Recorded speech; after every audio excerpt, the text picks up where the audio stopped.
Hello and welcome into the Knicks-Verse. My name is George, and if this is your very first time here or you've been here before but haven't subscribed yet, please do so, along with turning on the notification bell. And I want to thank all the subscribers. I mean, we are over 5,100. It's phenomenal. 10K, here we come. Let's hope. All right, well, what a day. What a game.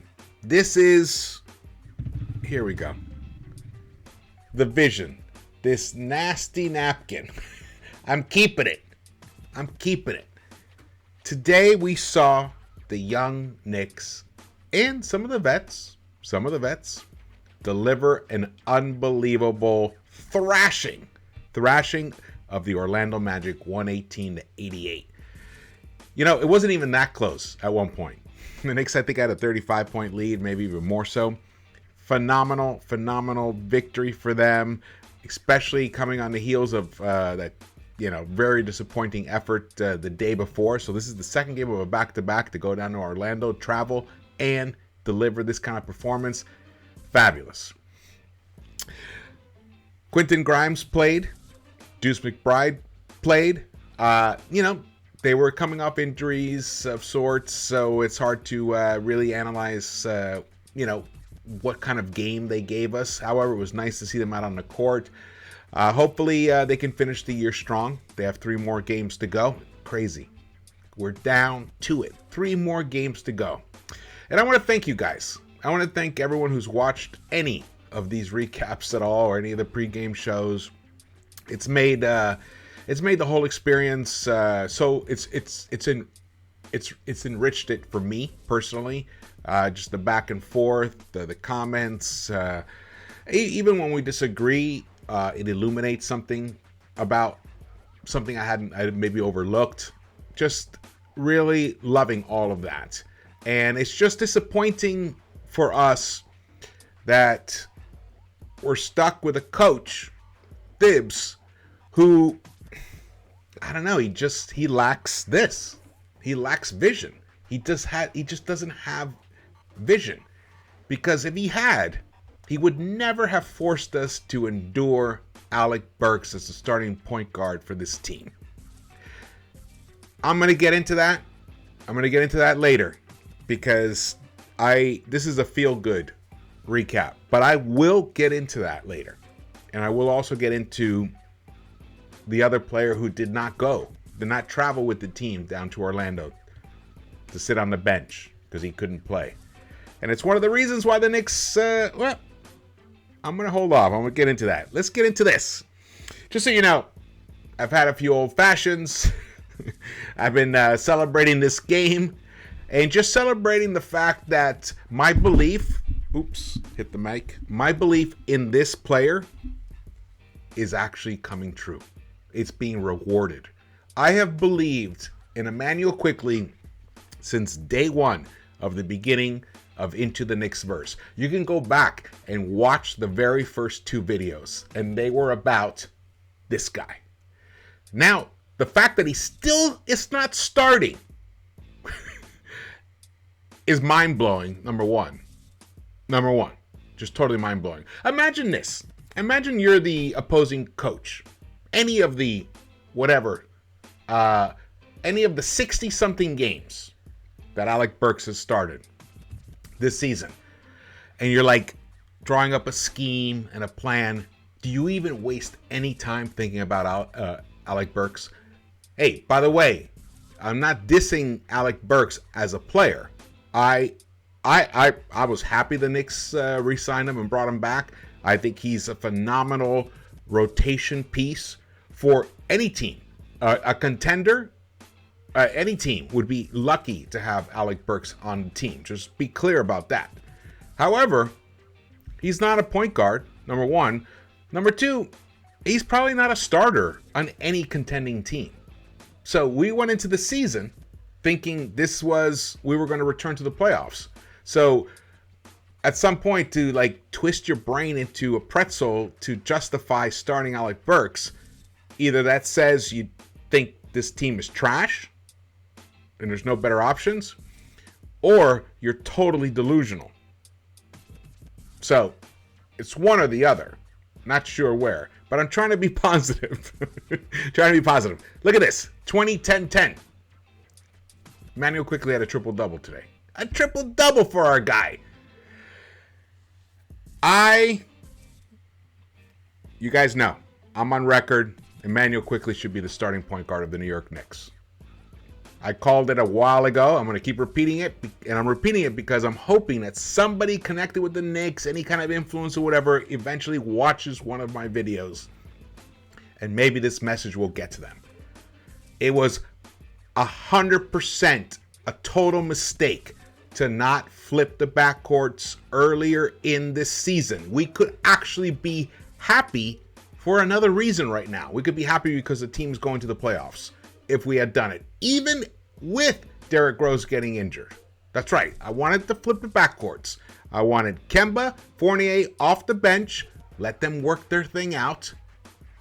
You know, with the understanding if they do work it out, they'll become the starting backcourt again, and let Derrick Rose and Immanuel Quickley run this team.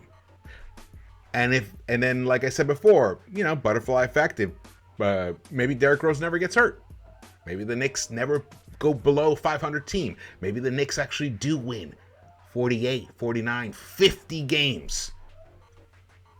It could have happened, but it didn't because of the captain at the ship, the captain of the ship, Tom Thibodeau. He decided to go a different way. Look at me. I'm trying to stay positive. Trying to stay positive. Can't help it because sometimes when you see the obvious, and then you finally get to see an example of it, and then just so you know, my computer was acting up, so I wasn't able to jump on and do the recap right away. So I got to watch some of the other post-game shows, and I got to watch Thibs, his post-game presser. The hurdles that he's trying to jump over to try to justify not starting Quickley. I mean, it would almost make me laugh if it wasn't so sad. Honestly. Immanuel Quickley is the second youngest Knick to ever hit a triple-double. And he did it off the bench. Off the bench. Immanuel Quickley, 22 years and 290 days, is the second youngest player in Knicks history to record a triple-double, trailing only Kenny Sears back in 1956. Salute, shout out, thank you Nick Stats for tweeting this out. He's also the first to record one off the bench since Mark Jackson in 1991. This is what we're talking about. This guy right here. He could have been in the starting lineup for 60-something games, and forcing the opponent coaches and staff to try to scheme and figure out how to stop this guy. Because they're not thinking about Alec Burks. They're not thinking about how to stop him.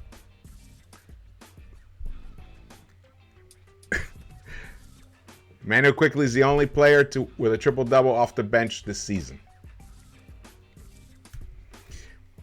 Obi Toppin. 2 days ago, Obi Toppin had never scored 20 points in a game in the NBA.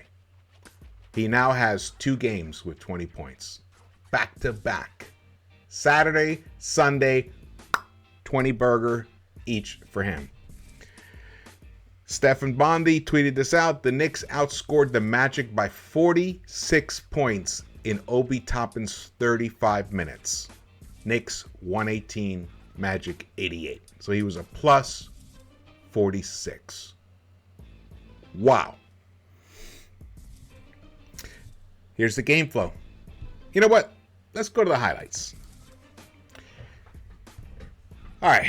So the Knicks, also, I didn't even talk about RJ Barrett, who's younger than those two guys that I talked about. RJ Barrett was the high scorer of the game. That's right. He was the high scorer of the game. 27 points, an efficient 27 points, which is very important to, shout out, because I was upset about the game that he gave us yesterday. Very inefficient. Today, totally different. Shot 9 of 20, so 45%. 6 of 8 from the free throw line. 3 of 9 from the three-point line, 27 points, 5 rebounds, but most importantly, 6 assists. So, as RJ becomes more and more the focal point of the offense, and defenses are scheming to stop him and doubling him and blitzing him, the ability to find the open guy is the key to a winning offense. And RJ is doing that right now. Fantastic. 6 assists. This is the only thing that would have been better is if Quickley had started this game and we had the same exact result. Because let me tell you, Alec Burks had an excellent game, but he played 33 minutes. That's a lot of minutes. Why? Why does he play so many minutes? I think he's played more minutes in March than a whole slew of like all-stars. Inexplicable to me. But he did play well tonight. He shot 6 of 7 overall, hit all 3 of his 3-pointers. So, salute to Alec Burks, 19 points. Alec Burks is a fantastic switchblade, not switchblade, well, fourth quarter assassin. What is it, switchblade? No. Why am I blanking out on it? It's the old fashions.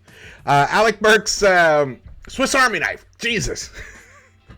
We know he is. He's a Swiss Army knife. He's like the perfect bench role player, a key member of a winning rotation. You bring him in. Sometimes you bring him in. Sometimes he might be the first person you bring off the bench. Sometimes he's the 8th person you bring off the bench, depending on the dynamics of the game. But he's not a starter. He's not a starter on a good team. And the Knicks could have been a good team this year. I want to keep hitting that point because I do not accept that a 35-44 result after 79 games is what the Knicks were supposed to be. No, I think it turned into this because it was mismanaged. The proof is in the result. The proof is in the result. When you give the young Bucks the time on the floor and let them run the team, they deliver. And they're only going to get better. This is year 2 for Quickley, year 2 for Obi, year 3 for RJ. They're just going to get better. That's it. And we have Grimes. Excellent rotation piece. He might even ultimately become more valuable. I think he will become more valuable than Burks. Where Grimes could be, a key rotation piece on a contender. He could even be a starter on a lot of teams eventually. That Klay Thompson light type of player. And then we have Miles McBride. So we have and let's not forget Mitch. Mitch showed up today, 6 of 8, 10 rebounds, 12 points. He wanted to prove to the Knicks, the world, anybody who's been saying, hey, we need a Mo Bamba stretch 5. Well, Mitch was like, hey, don't forget about me, man. It would have been awesome if Mitch had just just launched a 3-pointer at some point in this game. This would have been the game. This would have been the game for him to do it. Would have loved to have seen that. Look at that. Look at that. Look at that bully ball against the Iggy, his countryman, his former teammate. Look at that. Here we go. Look at this pass. I'm sorry. You guys still want to discuss whether IQ is a point guard? Did you see that pass? I don't know what it is that everyone's watching, where they're still wondering whether IQ is a point guard or not. Is he a Chris Paul type point guard? No. But I'll sit here. Name me a Chris Paul, another Chris Paul type point guard that's in the NBA right now. I paused for effect because obviously you guys can't tell me right now. But drop it in the comments. I would like to know. We are way past that. We're in a new era of NBA basketball. Once Steph Curry, who is technically just a shooting guard, once he became a point guard, and an incredible one of the greatest of all time, it opened up the range of possibilities for what type of players can be point guards. And Immanuel Quickley is in that conversation. He is a point guard. He should be the starting point guard of the New York Knicks should have been for quite a while. And that's a bummer. But I'm trying to keep this positive. Look at this play. Look at Mitch. He's like, no, Mo. No, Mo. No, Mo. Mm-mm. Beautiful.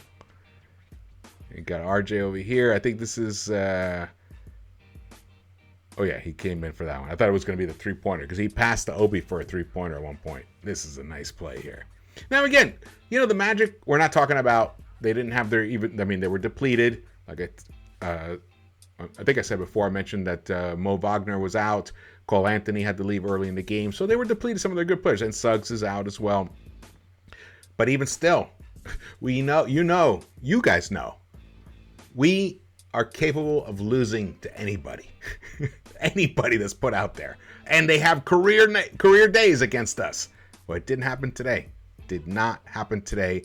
And a lot of it could be because Julius Randle didn't play. That's right. His poisonous demeanor, his ball hogging, his ISO play, his dogging it, his just unpleasant nature when he's out there on the court, when things aren't going his way, wasn't there to distract the team. They could all focus on the single mission of playing the best type of basketball they could possibly play. And that's what they did today. And that's why they destroyed an NBA opponent. No matter how bad this team is, they've only won 20 games, but remember this, 2 of those wins are against the Knicks. So, Knicks are responsible for 10% of their wins. So you can see Obi shot 7 of 16, 4 of 10. He took 10 3-pointers today. And, some of those extra ones that he started launching, they still looked good. They were a tiny bit more rushed than the earlier ones where he was connected, but he's starting to really get that touch. He shot 40% today from the 3-point line, 8 rebounds, and 3 assists. So 28-3.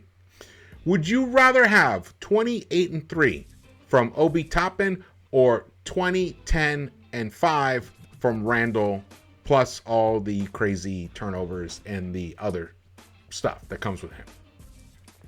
I think the decision is really simple. It's not only is it addition by subtraction, it's also addition by addition. We adding Obi, giving him more minutes, and he will deliver for us. If we ends up getting traded over the summer, wherever Obi's going to end up playing, they're going to be very happy with this guy. And also his attitude, all smiles, never dogging it, always giving max effort. And his athleticism is fantastic, off the charts. Fantastic. I already called out Mitch and Burks. You can see we shot 48.4% overall, 34.1% from the 3-point line. We put up 44 3-pointers. Great. Last night we didn't put up enough. We only put up 30. Immanuel Quickley, 20 points, 3 of 10 from the 3-point line, 8 of 19 overall. But look at that, 10-10. 10 rebounds, 10 assists. The rebounding is crucial, especially in the modern NBA where there's there's so many 3-pointers, jacked up in the air, and they're going to be long rebounds. So we need guards who are feisty, who can sniff out the trajectory of the ball, and IQ is someone who does that constantly. Fantastic. RJ Barrett, 27 points, 5 rebounds, 6 assists. I called that out before as well. Jericho Sims played 19 minutes, 2 of 2, 5 rebounds. Taj played 13 minutes. He had to back up Obi because we didn't have any other. Cam is still out, so he would have been the backup power forward with Randle out. Deuce got 11 minutes today, 3 of 4, 2 of 3 from a 3-point line. His shot looked good. He looked much better out there than Grimes did. Grimes still looks like he's kind of, he's got the knee issue. I was worried that he was going to play. It seemed like he did okay. Let's hope that he can play the next game, and that'll show us a lot. That'll show us that coming out and playing today isn't too soon, because he may have come out too early from the previous injury. The knees are tricky, man. Knees are really tricky. God, Immanuel Quickley. Immanuel did play 34 minutes. He did end up playing 1 more minute than Burks. Can't believe I'm even saying that.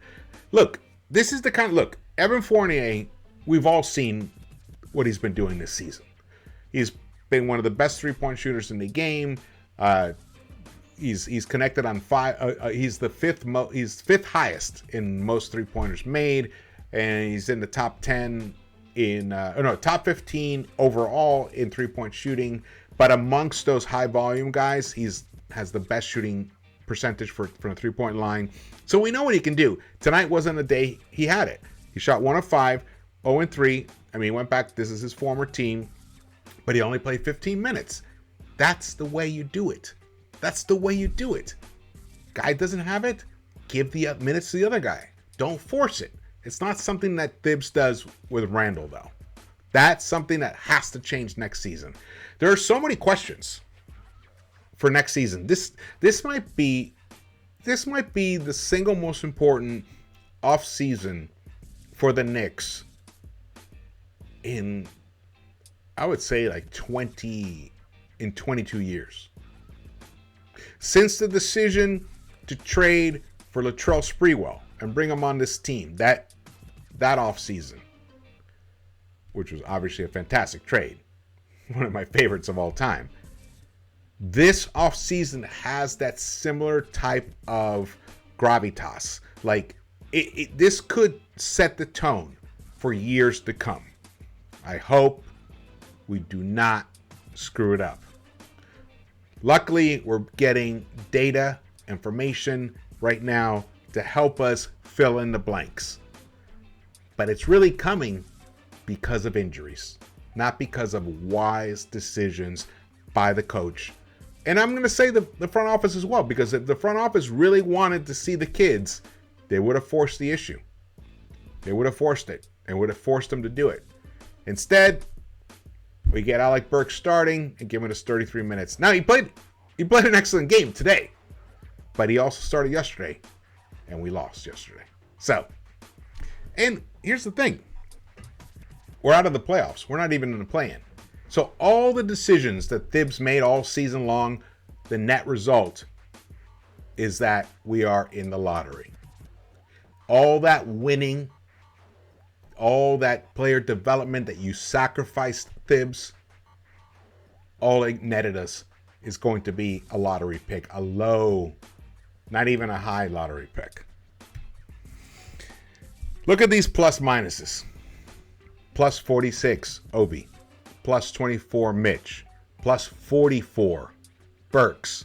Plus 7, Fournier. Even Fournier, a bad day. It was a plus 7. RJ, plus 29, leading scorer, 27 points. Sims, plus 6. Taj was a minus 16. Ooh. Deuce, a minus 10. That was during that one period. This team, actually, the Magic actually even got the lead at one point. A very narrow 1-point lead. Can't remember exactly when that happened in the game, but it was in the meat of the game. It was like definitely in there. The game could have gone either way, but not really. It just felt like the Knicks were just like kind of waiting to make another run. Immanuel Quickley, plus 18. Man, that makes me so happy to see that. So happy. You can see the Magic, very depleted team. They started Iggy, Okiki, Mo Bamba, Cole Anthony, RJ Hampton, but Cole Anthony left after 3 minutes. So, but they still had Lopez, Mo Wagner, who shot 7 of 10, 2 of 5 from the three-point line, 9 rebounds. He's that stretch 5 guy that would be nice to have on the team somewhere there in the rotation that we can use when we need that kind of spacing. Be nice to have. Markelle Fultz, nice game for him. 22 minutes, 4 of 8. Overall, 11 points, 6 assists. He looked good. I hope the guy can really make it back from what he was. It'd be nice. It'd be great for the Magic for that to happen. Terrence Ross, not a good game for him at all. 1 of 7 from the three-point line, 3 of 10 overall. And Canady, I think that's how you say his name. Never heard of him at all, so hard to comment. So here you can see we only got to the free throw line 16 times, but we hit 81%. Beautifully done. Rebounds, own that. 56 to 40. Just crushed them on the boards. Look at the assists. 29 assists. No Randall, 29 assists. Burn that into your minds. No Randall, 29 assists. Steals, 9-5. Won that one. Only committed 9 turnovers overall. I think there was only 4 in the first half, and I think 5 of those turnovers were in the third quarter. So there were no turnovers in the fourth quarter? Interesting. Fast breaks, points in the paint, killed them 50-28. This was just a spanking. We spanked this team. Beautifully done. So here are the standings. The New York Knicks are 35-44. And the New York Knicks are 35-44 because Julius Randle did not live up to what he did last season. And we had a coach who did not pivot in the correct manner. And that's why we are out of the play-in and the playoffs. Don't make any mistake about that. Don't look elsewhere. Don't be confused. Don't try to justify or rationalize. The facts are the facts. Tom Thibodeau, coach of the year last year, coached a team this season that missed the playoffs that's only won 35 games out of 79. Those are the facts. If Randall were so pivotal to winning, we would have won more. Right? So it's either he's not the guy from last year and he's more like this guy, but even if he's somewhere in between, with his attitude and the way the ball doesn't move with him and the ISOs and all that stuff, is that a winning formula? Unless he's in the Larry Bird type stratosphere in terms of productivity. No. Look, this season was fucked. It was fucked when Thibs decided to start Burks. It just was. And when Thibs did not rein Randall in. If I were Thibs and I was the coach, I would have sat Randall during that period of time. And we're like, yo, man, I think you need a break. You need to gather yourself. Something's going on. You're not quite the player that we need you to be. You seem distracted. Get things together. I'm going to give you a couple of games to chill to do that. But he never gave him the tough love. He never did that. He never held Randall accountable. Well, here in the Knicks-Verse, we're going to hold you accountable, Thibs, Randall accountable, and the front office. Everybody. We're going to hold them accountable here. You're not going to gaslight us, man. No way. No way. You have a lot of decisions to make for next year. I said in the previous recap that they should fire VHS Thibs. Absolutely. Hashtag fire VHS Thibs. I don't think Thibs is going to change. So we're going to be back into the same exact situation next season unless some tremendous trades happen and those new players come in and played fantastically for Thibs. Because he doesn't have the vision or the creativity to try to figure out a way to put a winning team on the court that doesn't require veterans being the primary ones that are carrying this team.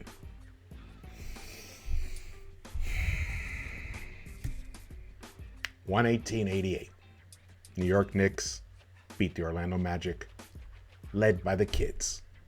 Today is a day for anyone who has supported the idea of the kids of the Knicks, or the young adults, as we probably should be calling them.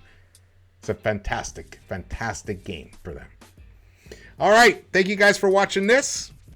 My name is George. Please subscribe, hit the thumbs up button, and drop your comments. I love the comments. And I will see you around the Knicks-Verse.